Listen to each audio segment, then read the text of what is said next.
Voyez quelle gloire Paul donnait à Dieu à cause des premiers Thessaloniciens. C'est au chapitre 2, verset 13. Faites attention. C'est pourquoi nous aussi, nous rendons continuellement grâce à Dieu qu'en recevant la parole de Dieu.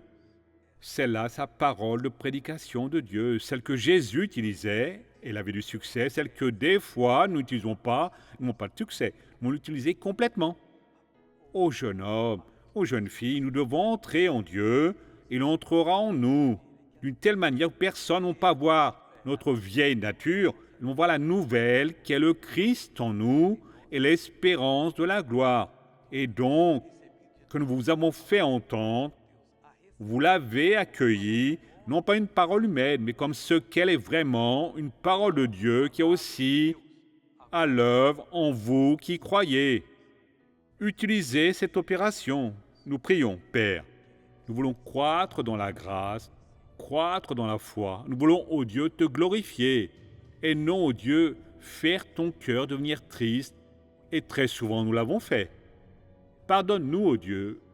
Entre dans notre vie. Nous voulons être un avec le Père, avec le Fils et avec l'Esprit Saint. De même que Jésus est avec toi, Père. Nous voulons aussi l'être et avec Jésus et dirigés par l'Esprit Saint dans la parole de la vérité. Je vais vous bénir à présent. Soyez tous bénis, au nom de Jésus.